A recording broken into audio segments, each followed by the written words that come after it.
નમસ્તે. હું તરોડાથી છગન ગોધાણી, તરોડાથી ને અત્યારે નવસારીથી છગન ગોધાણી. મણકો ત્રીજો મણકો વીણેલા મોતીમાં. આજે મારે તરોડા ગામના એક ટપુ દેવજી ઠુમરની વાત કરવાની છે, જે દિલાવર માણસ. કાંઈ નહોતું છતાં પણ એની તમે દિલાવરી જુઓ, બાદશાહ જેવો બાદશાહ.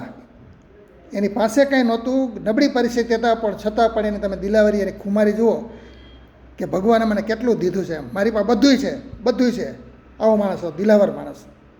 અને ગામ માટે એના માટે કેવા કામ કર્યા એની હું જરાક મારે થોડીક વાત કરીશ. ટપુ દેવજી ઠુમર, ટપબાપા બધા કહેતા, ટપબાપા ખાટલીવાળા એટલે ગામ ખાટલી નહીં, પણ ખાટલી લઈને જ બેસતા હોય છગનભાઈની દુકાનની સામે. હવે એનું બેસણું 10 વાગે 9-10 વાગે એટલે બસ સ્ટેશન આવી જાય. 5 વાગે એટલે બસ સ્ટેશન, સાંજ સુધી મોડા સુધી અંધારું થયું હતું બસ સ્ટેશને બેસે. બસ સ્ટેશન બેસવાનું બધાય મોટો વાર ઓળખે, અને બધા એને ઉચ્ચાત કરે, કાં દુલા કરતા જાય બધાને. અને બધા કા ટપબાપા, બધા રાયડું બધા બોલાવે. ઈશ્વરીયાવાળા, રાયડીવાળા જેટલા મોટરસાઇકલ બધા નીકળે ને એ બધા ટપબાપાને બોલાવે, કા ટપબાપા, અને ઉચ્ચાત કરી રાયડું નાખે. હા, અને બધા ટપબાઈ મજા, હસા જ મજા કરાવતા. મને યાદ નથી કે એ માણસનું મોઢું કોઈ દી મેં કોણું જોઈએ, એમ હસતા જ હોય, બસ કોઈ ટેન્શન નહીં હતું, તો નહીં ટેન્શન, પણ હસતા જ હોય. હવે હું મારે ખાસ તમને વાત કરવીશ કે કોઈ પણ બેન દીકરી એના શાસ્ત્રીથી આવતી હોય, કીધું હોય કે ખરે બપોરે કે તું આવતી હો કે આવશું, કે મમ્મી બપોરે કોઈ અમારે ત્યારે ઉજળ જેવું હતું કે લાઇટોય નહોતી એ વખતમાં, તો એટલે થાંભલા તો રાતનો પ્રશ્ન તો પછી, પણ કોઈ ન હોય, બહુ છેટું ગામ પાટિયું પડતું, એટલે ખેતર મોટું લાંબુ પડતું, ધમસી બાપાનું ખેતર હતું આખું એવડું, એટલે છેટું કહેવાય પાટિયું. એટલે કે ખરે બપોરે કોઈ નહીં હોય ને બીક લાગે, દીકરીએ ઘરેણા પહેરાય છે, છોકરું પાહાય છે, તો પહેલાં શબ્દ એની સાસુને કે સસરાને અમારા ગામના એમ જ એક શબ્દ વાપરીને કહે કે ઉપાધિ કરતા નહીં, ટપબાપા બેઠા છે. કાંઈ એની માં કહેતી હોય કે ખરે બપોરે તો આવીશ, તે ઘરેણા પહેરાય છે, છોકરું તારી પાહાય છે, એટલા બધા થેલાય છે, તું કેમ આવીશ? ત્યારે ઓલી દીકરી સામેથી કહેતી હોય કે માં તું ઉપાધિ કરતા નહીં, ટપબાપા બેઠા છે. વિચાર કરો, સાંજ પડે બપોર પછી કે અંધારું થઈ જાય તો અંધારામાં એકલી તું આવીશ, એ કે ઉપાધિ કરતા નહીં, ટપબાપા બેઠા છે. જવામાં પાટીએ બેસવાનું કે તું મોડી જા, પાટીએ કોઈ અત્યારે નહીં હોય,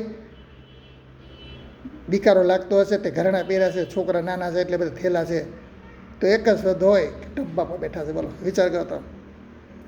અને ઉતરેલા સીધા ટપબાપા એ દીકરીને બસમાંથી ઉતરે ને મદદ કરે, થેલા ઉપડાવે, છોકરું ઉપડાવે લાગે ને બે હોય જ. અને દીકરી ઉતરે, બસમાંથી ઉતરે ને તો પહેલાં ટપબાપાને જોઈને તો રાજી થઈ જાય, એને ભગવાન એમ. બધાને કેમ ભગવાન પર વિશ્વાસ કે કાંઈ ઉપાધિ કરતા નહીં, ભગવાન તારી હારે છે, કાંઈ ઉપાધિ કરતા નહીં, ભગવાન તારી હારે છે. એમ દીકરીઓ શાસ્ત્રથી આવતી હોય કે ગઈઢું માણસ જતો હોય તો કે ઉપાધિ કરતા નહીં, બસ સ્ટેશન ટપબાપા બેઠા છે. બોલો, હવે કેટલો વિશ્વાસ ટપબાપા ઉપર વિશ્વાસ મૂક્યો, એનો અર્થ શું થયો કે એ માણસનું ચારિત્ર કેટલું ઊંચું છે, ચારિત્રવાન માણસ. નકર એમ ન કે ધ્યાન રાખજો, ટપબાપાને ધ્યાન રાખજે એમ કે ને, પણ એને બદલે ગામને એમ કહેતા ઉપાધિ કરતા ને ટપબાપા બે. ચારિત્રવાન માણસ, ચારિત્ર કેટલું ઊંચું છે, બરો એ માણસનું ઈમાનદારી. આવા માણસો ન મળે.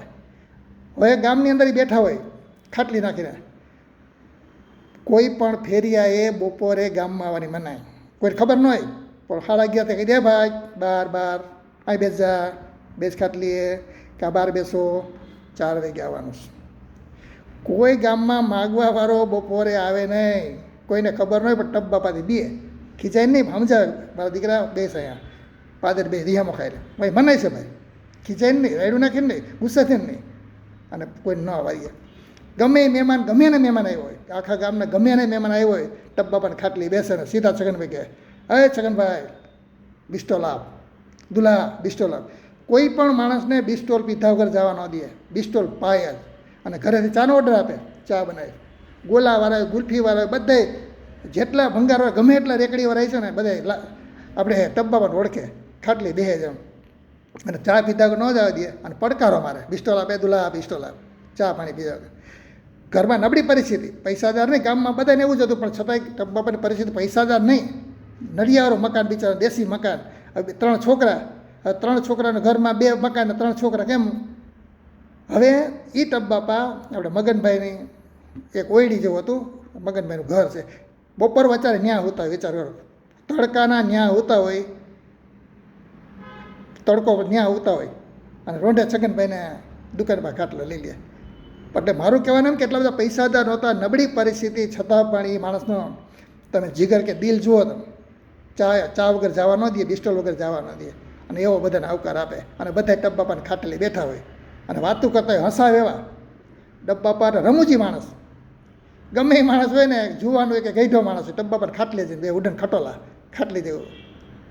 એટલે ટબ્બાપા ખરેખર આવો માણસ ન મળે ગામમાં, તરોડાને એક આબરૂ કહેવાય.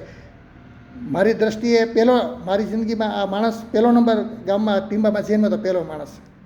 હોઈને તમે આનંદ કરો બરાબર છે, જે માણસમાં કંઈ હતું નહીં છતાં પણ એ માણસ મોજ કરતો, આનંદમાં રહેતો અને બીજાને હળવા કરતો. બોલો, આવો સ્વભાવનો હતો ટબ્બાપા. એટલે દીકરીઓ માટે, છોકરાઓ માટે ગઈઢો માણસ. અને મારી ઘરે તો બહુ લાગણી હતી, મારા બા સાથે, મારી નાની મા સાથે બહુ કાકી કરતાં કરતાં આવતા, હસાવતા. અને ગમે એની કામ હોય ને, મારા બા ટબ્બાપાને કહેતા કે ટપુડો બધું મારું કરી દે. બોલો, મને મારા નાનીમાં કહેતા કે ટપુડો કે બધું ઘરનું કામ કરી દે. બિચારો દોડતો હસતો કરે ટબ્બાપા. એટલે આવા માણસ મળવા મુશ્કેલ છે. આને પણ આપણે ઠાકરા બાપાને જેમ યાદ કરી કે ભગવાન આવા ટબ્બાપાને તરોડામાં ટીમામાં પાછો જન્મ આપે અને ગામની આબરૂ વધારે માણસ ટબ્બાપા. અને ગયા જવાથી ટબ્બાપા ગયા પછી અત્યારે બસ સ્ટેશન ઉજળ થઈ ગયું અને ચોક ઉજળ. છગનભાઈની દુકાન, છગનભાઈ વહી ગયા, છગનભાઈની દુકાન હતી, મજા આવતી, ઉજળ થઈ ગઈ બધી. એટલે બધું ટબ્બાપા ભેગું લેતા ગયા માની આપણે. અને છતાં જ્યાં ટબ્બાપા હોય શાંતિથી જીવન, બિચારા બીજોને જે હાથમાં હોય શાંતિથી એનું સુખ ભોગવે અને ફરી વખત એવો માણસ સારી જગ્યાએ જન્મ લે એવી આજે આપણે ભગવાનને પ્રાર્થના કરી અને પૂરું કરું છું. ફરી વખત નવા વિષય સાથે મળીશું. ત્યાં સુધી રજા લઉં છું. નમસ્કાર.